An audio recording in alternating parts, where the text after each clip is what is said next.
Alors Flint Lockwood est un inventeur de génie, mais un peu comme tous les inventeurs, il a parfois des idées qui vont un petit peu peut-être trop loin. Alors dans le premier épisode, il avait créé cette machine qui permettait de transformer l'eau en aliment.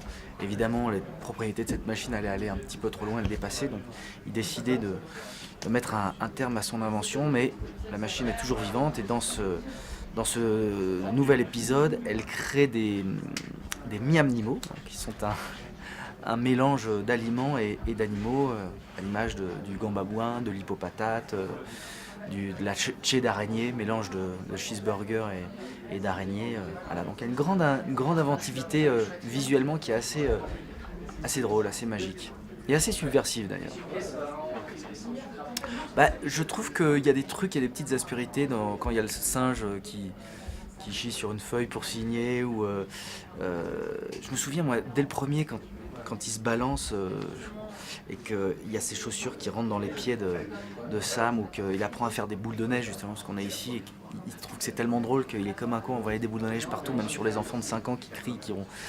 Voilà, je trouve qu'on n'est pas dans le côté lisse que peuvent avoir certains dessins animés, et je pense que c'est la raison du succès du premier qui avait beaucoup marqué les gens, parce que c'était assez différent. Et quand on est un parent, on est content d'emmener son fils, on n'est pas juste à faire une bonne action, à amener son fils ou sa fille pour regarder des petits oiseaux.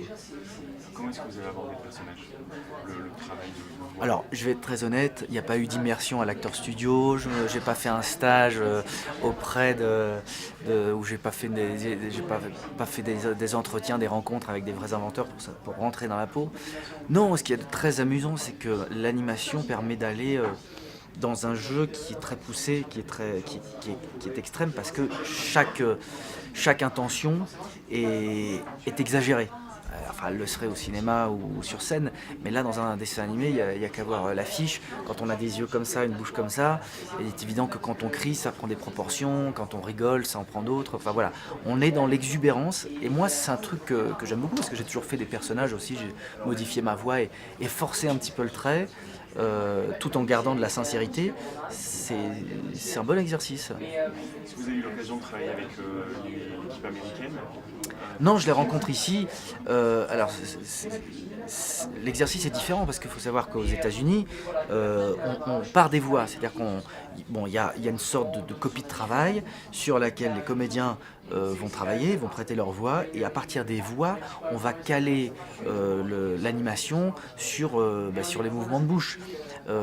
Alors que nous, c'est le contraire, on cale notre voix sur l'image. Donc on fait l'exercice à l'envers. Et donc forcément, il y a moins de liberté, moins de propositions, parce qu'il y a une contrainte qui est d'ordre visuel, qui fait que quand le personnage, s'il est à la bouche comme ça, on ne peut pas faire un grand cri ou inversement.